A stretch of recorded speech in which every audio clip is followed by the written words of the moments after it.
Pagi itu, cahaya matahari menembus perlahan melalui celah gorden ruang makan, menimpa meja kayu coklat muda yang sudah tertata rapi. Aroma roti panggang dan kopi hitam memenuhi udara. Aroma yang sejak bertahun-tahun menjadi bagian dari rutinitas kecil rumah tangga Maya dan Dimas. Rumah mereka tidak besar, namun hangat, dipenuhi warna-warna lembut yang dipilih Maya sendiri. Setiap sudutnya seakan menyimpan jejak kebahagiaan. Maya berjalan mondar-mandir di dapur, menyelesaikan sarapan sambil sesekali melirik jam dinding. Ia tersenyum kecil ketika mendengar pintu kamar terbuka dan langkah kaki suaminya mendekat.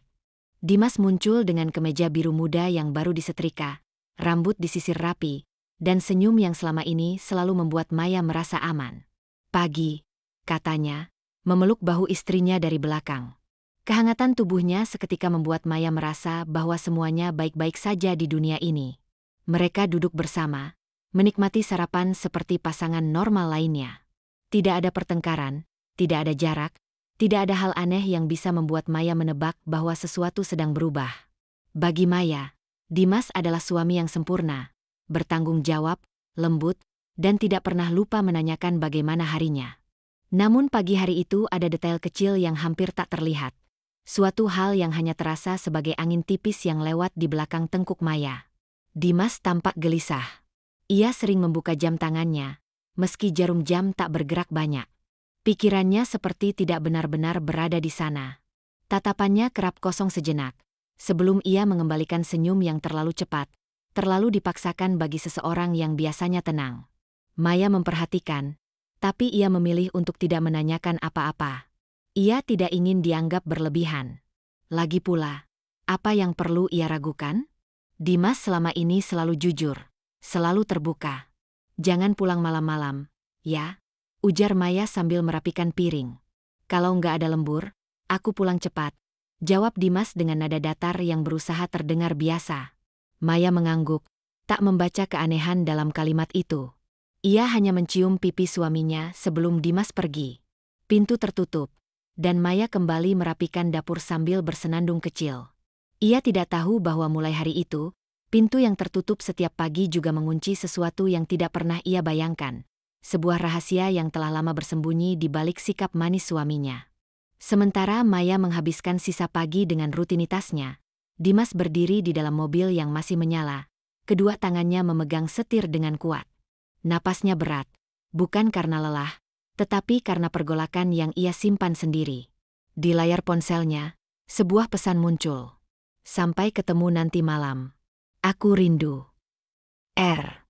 Dimas menutup mata, menelan perasaan yang tidak pernah ia ceritakan pada siapapun, termasuk istrinya sendiri.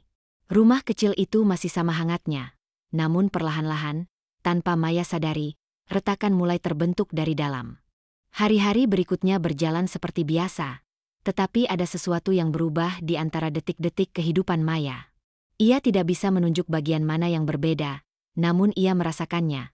Seperti suara halus yang berbisik di balik tirai, memberitahu bahwa ada sesuatu yang tidak selaras. Dimas semakin sering pulang larut malam. Kadang ia datang dengan alasan lembur, kadang dengan alasan rapat mendadak, kadang hanya dengan kata-kata singkat. "Maaf, tadi ada urusan kantor." Namun setiap kali Maya mencoba bertanya lebih jauh, Dimas selalu tampak tergesa, seolah pertanyaan itu menempati ruang yang tidak ia izinkan. Suatu malam, Dimas pulang dengan bau parfum yang tidak biasa. Parfum itu lembut, maskulin, namun berbeda dari aroma yang biasa ia pakai.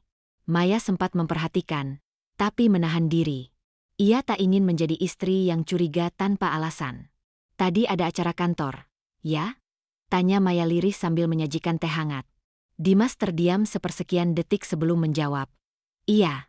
Maaf nggak kasih kabar dulu." Jawabannya terlalu cepat. Senyumnya terlalu dibuat-buat. Dan Maya merasakan sesuatu merayap pelan ke dalam pikirannya. Rasa tidak nyaman yang tidak ia inginkan.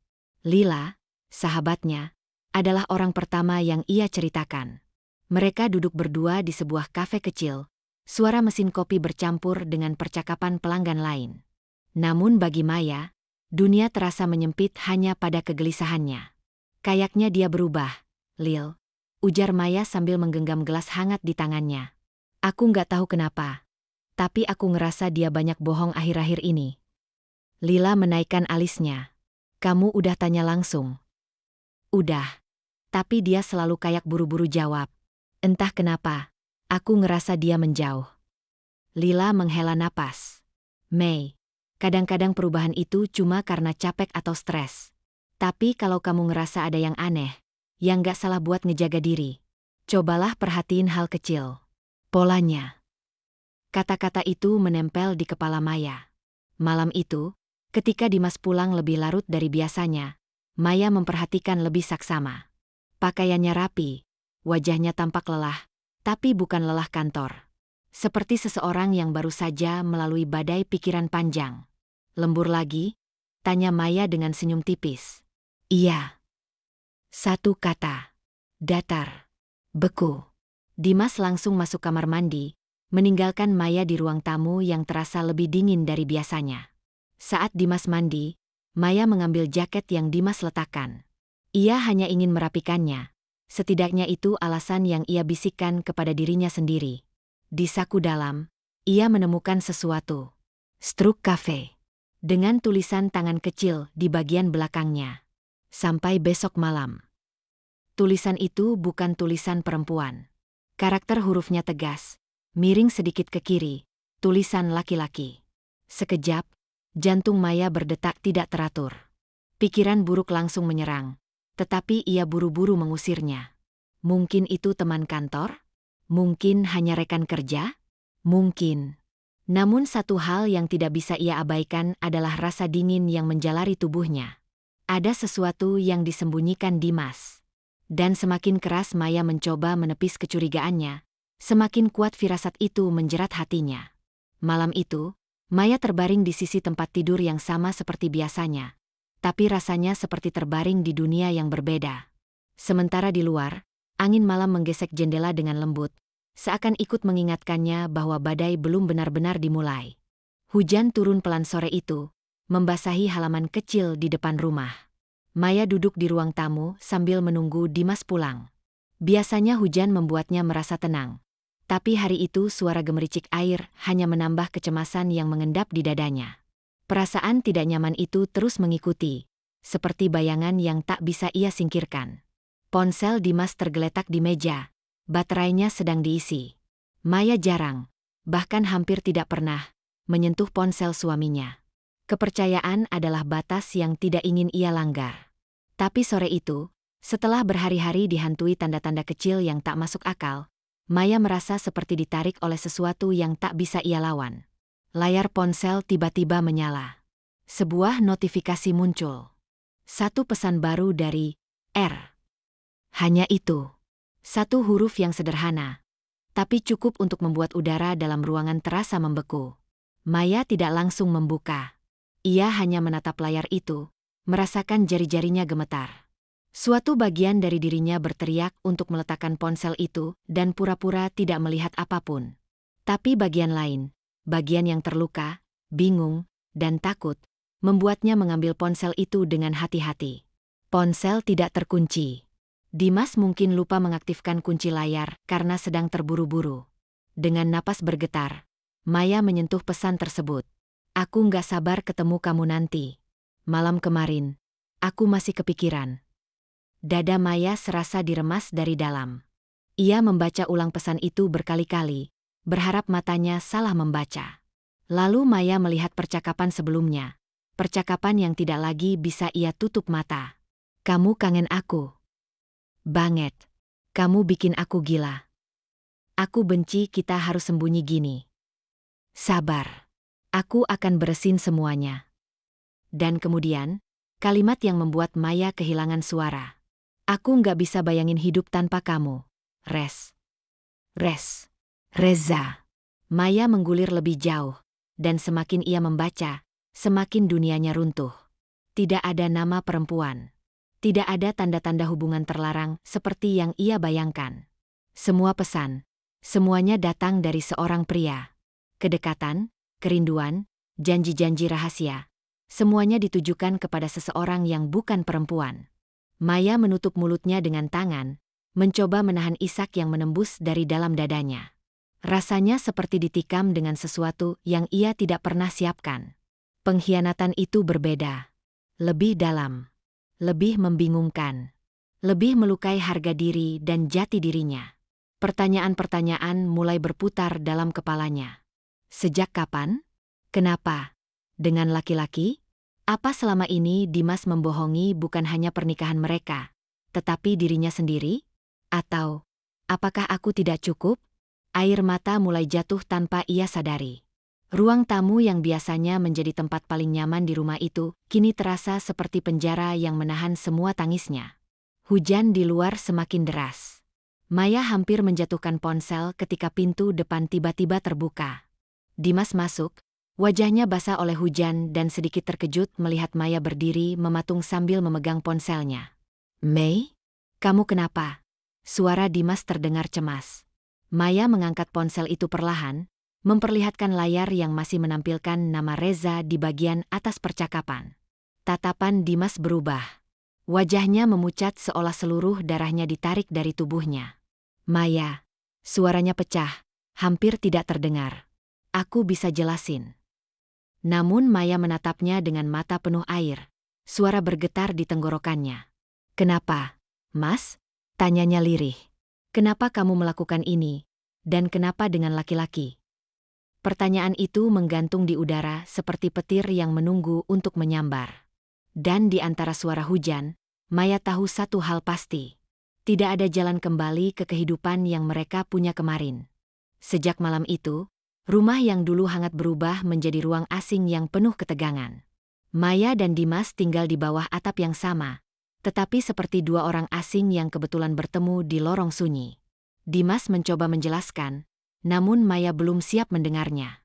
Luka yang ia rasakan terlalu baru, terlalu dalam, terlalu membingungkan.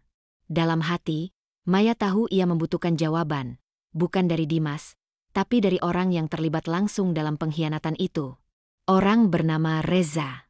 Siang itu, setelah memastikan Dimas berangkat kerja, Maya duduk di depan meja makan dengan ponsel suaminya yang kini sudah ia kembalikan ke tempat semula. Namun semalam sebelum ponsel itu dikunci lagi, Maya sempat mencatat nomor Reza. Hanya satu pesan singkat yang akhirnya ia kirimkan. "Bisakah kita bertemu? Aku ingin bicara." Maya. Ia tidak berharap pesan itu dibalas cepat, atau dibalas sama sekali. Namun beberapa menit kemudian, ponselnya berbunyi. "Saya tahu ini akan terjadi. Kita bisa bertemu. Sebutkan tempatnya." Jantung Maya berdebar. Tangan yang masih sedikit gemetar mengetikkan lokasi sebuah kafe kecil, jauh dari rumah dan tempat kerja Dimas. Kafe itu hampir kosong ketika Maya tiba. Aroma kopi dan kayu manis menyelimuti ruangan, namun tidak cukup untuk menenangkan guncangan emosinya. Ia duduk di kursi tanpa benar-benar merasakan duduk. Beberapa menit kemudian, pintu terbuka. Seorang pria masuk, berpostur tegap, berwajah tenang, dengan mata yang memancarkan campuran kekhawatiran dan rasa bersalah. Maya langsung tahu itu Reza. "Terima kasih sudah datang," kata Maya pelan. Reza duduk di depannya, dan untuk sesaat, mereka hanya saling menatap tanpa kata-kata. Seolah keduanya tidak tahu harus mulai dari mana. Akhirnya Maya berbicara, suaranya pecah namun tetap tegas. "Mas Reza, tolong jujur. Sejak kapan hubungan kalian terjadi?" Reza menarik napas panjang. "Sebelum kalian menikah." Jawaban itu seperti hantaman yang membuat seluruh tubuh Maya kehilangan keseimbangan. Ia menggenggam ujung rok agar tidak gemetar. "Jadi, Dimas menikah denganku sementara dia masih mencintai kamu?" tanya Maya, suaranya hampir berbisik. Reza menunduk. "Aku nggak mau menyakiti kamu, Maya.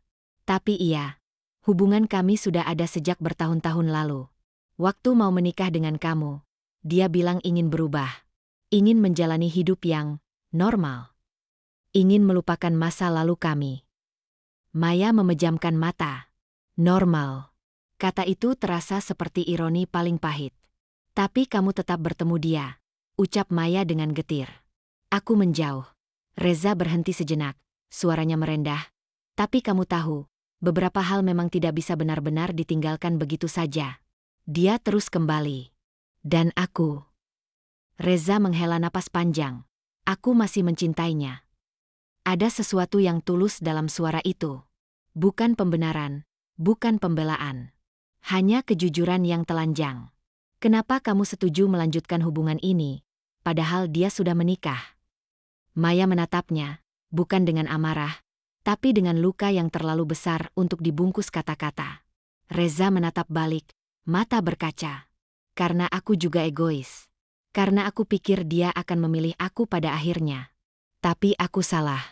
Dan aku minta maaf padamu, Maya.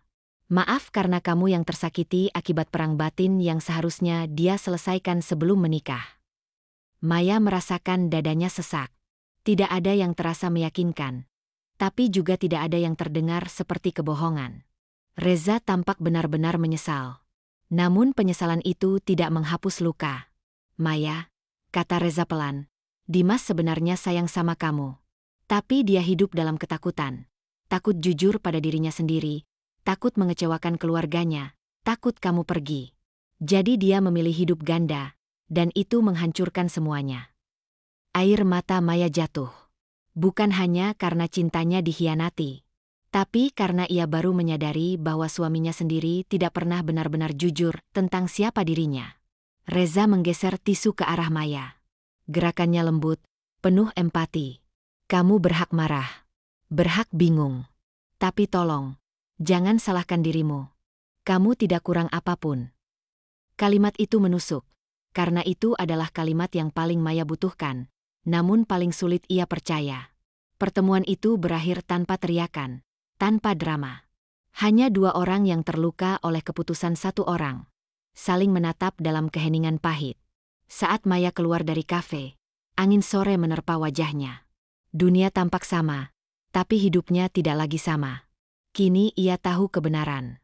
Dan kebenaran itu jauh lebih rumit daripada yang ia bayangkan. Di tengah jalan yang sepi, Maya berdiri sejenak, menatap langit yang mendung. Ada satu keputusan yang kini harus ia hadapi. Menghadapi Dimas. Dengan seluruh kebenaran yang akhirnya terungkap. Malam itu, rumah terasa jauh lebih sunyi daripada biasanya. Lampu ruang tamu menyala redup, membuat bayangan-bayangan panjang menjulur di dinding seperti saksi bisu dari sesuatu yang akan pecah. Maya duduk di sofa, kedua tangannya saling menggenggam erat di pangkuannya. Nafasnya pendek-pendek, matanya memerah setelah seharian berusaha menahan tangis yang sudah terlalu sering jatuh diam-diam. Pintu depan akhirnya terbuka. Dimas masuk dengan langkah pelan, seolah tahu ada badai yang menunggunya di dalam. Tatapannya langsung jatuh pada Maya, yang duduk diam dengan wajah tegang. Untuk beberapa detik, tidak ada yang bergerak. Hanya keheningan yang menggantung, cukup tebal untuk membuat dada terasa sesak. Maya, kita bisa bicara. Suara Dimas lirih, hampir seperti permintaan. Maya mengangguk pelan. Tapi ketika Dimas duduk di depannya, ia tidak bisa menahan air matanya lebih lama. Setetes jatuh, lalu yang lainnya mengikuti. Aku ketemu Reza, katanya tanpa basa-basi. Suaranya pecah, namun jelas. Wajah Dimas langsung pucat. Mei, aku. Berapa lama, Mas? Maya memotong. Berapa lama kamu bohong seperti ini? Sejak kapan kamu hidup dua wajah di depan aku? Dimas menunduk. Tangannya gemetar. Sejak sebelum kita menikah. Kata-kata itu menusuk Maya lebih dalam daripada pisau apapun. Ia menahan napas, dada naik turun cepat. Kenapa kamu menikahi aku kalau kamu masih bersama dia? Tanya Maya lagi, suaranya bergetar marah dan sedih dalam satu waktu. Dimas memejamkan mata sejenak. Karena aku pikir aku bisa berubah. Aku pikir kalau aku punya keluarga, aku bisa jadi normal. Aku mau hidup yang seharusnya. Hidup yang membuat orang tuaku bangga. Hidup yang membohongi aku. Maya memotong tajam. Kamu pikir aku cuma alat untuk menutupi siapa kamu sebenarnya? Dimas menggeleng panik. Tidak, Mei. Aku sayang sama kamu. Sungguh.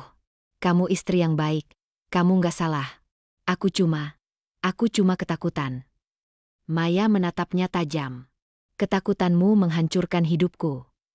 Suasana kembali sunyi. Dimas menunduk lebih dalam, menutupi wajahnya dengan kedua tangan. Untuk pertama kalinya, Maya melihat lelaki itu menangis. Bukan tangis marah, bukan tangis frustrasi, tetapi tangis seseorang yang sadar bahwa ia telah menghancurkan sesuatu yang berharga.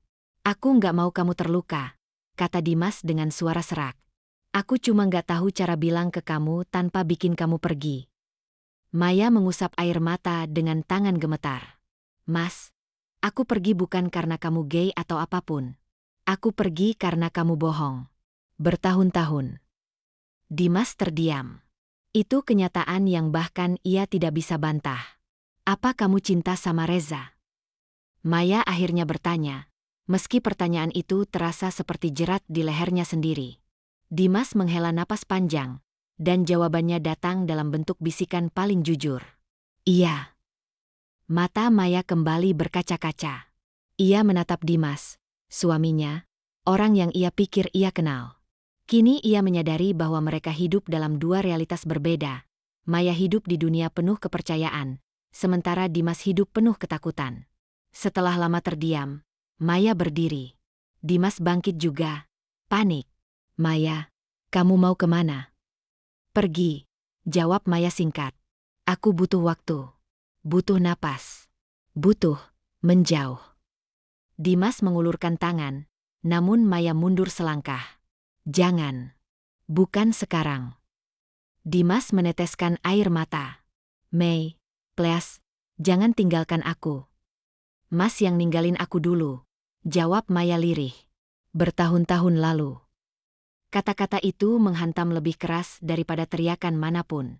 Dimas jatuh berlutut, benar-benar kehilangan kata-kata. Maya mengambil tas kecil yang sudah ia siapkan sejak sore. Tanpa melihat ke belakang lagi, ia melangkah keluar rumah. Setiap langkah terasa berat, namun juga melegakan. Hujan tipis menyambutnya di luar, seolah menutupi jejak air matanya. Di dalam rumah, suara Dimas memanggil tak mampu menghentikannya. Dan tepat di ambang pintu, Maya sadar, ini bukan akhir cinta saja, tapi juga akhir dari kebohongan panjang yang akhirnya roboh. Malam itu, dua hati hancur di dua tempat yang berbeda. Maya, yang dikhianati. Dimas, yang akhirnya menghadapi dirinya sendiri, sendirian, tanpa siapapun sebagai tameng. Rumah itu, untuk pertama kalinya, terasa benar-benar kosong. Pagi pertama tanpa Dimas terasa asing bagi Maya. Ia berada di rumah kontrakan kecil milik Lila, ruangan mungil dengan dinding krem dan aroma lavender lembut. Tidak ada suara langkah Dimas, tidak ada aroma kopi pagi yang biasa ia buatkan, tidak ada rutinitas yang dulu menenangkan. Yang tersisa hanyalah hening.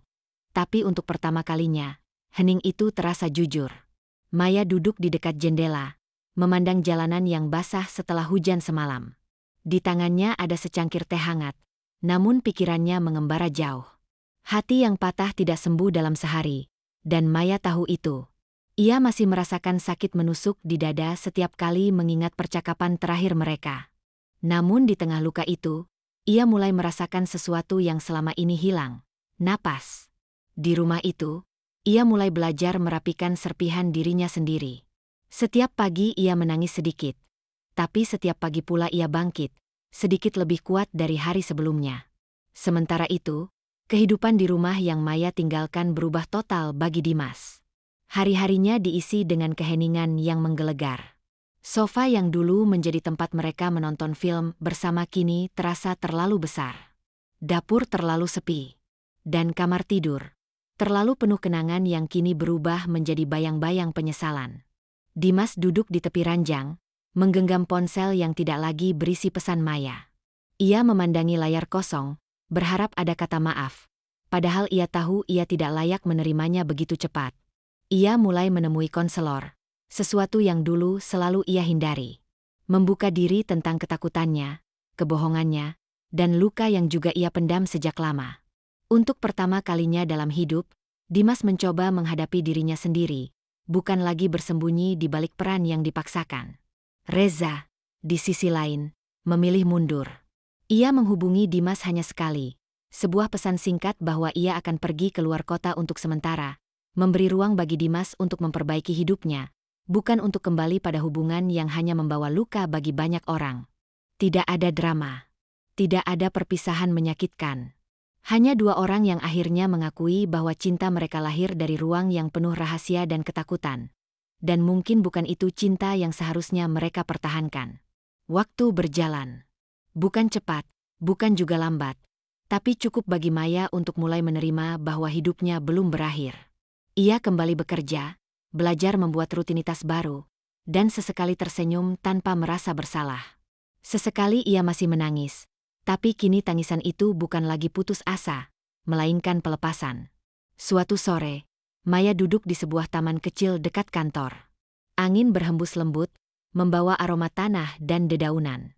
Di sana, ia menulis sesuatu di buku catatan yang mulai sering ia bawa. Aku tidak gagal. Aku hanya dikhianati. Dan itu bukan akhir hidupku. Tangan Maya berhenti sejenak, lalu ia menambahkan. Aku berhak bahagia, dengan atau tanpa siapapun. Saat menutup buku itu, ia menghela napas panjang. Untuk pertama kalinya, dada yang biasanya sesak terasa lebih lapang. Beberapa minggu kemudian, Maya dan Dimas bertemu di sebuah tempat yang netral, sebuah kafe kecil, bukan tempat dengan kenangan. Dimas datang dengan wajah lebih tenang, meski matanya masih menyimpan rasa bersalah. Aku nggak minta kamu kembali, kata Dimas lembut. Aku cuma mau bilang, terima kasih sudah jujur, sudah berani pergi, dan maafkan aku. Untuk semuanya.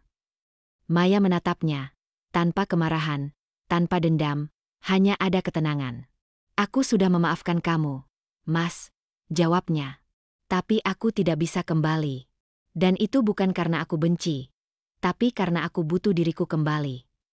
Dimas mengangguk pelan, menerima kata-kata yang sebenarnya pernah ia takutkan. Aku harap kamu bahagia, Mei, dengan hidup yang kamu pilih. Maya tersenyum tipis, senyum yang tulus, tanpa beban. Aku juga harap kamu menemukan cara untuk bahagia. Dengan jujur, pada siapapun, termasuk dirimu sendiri.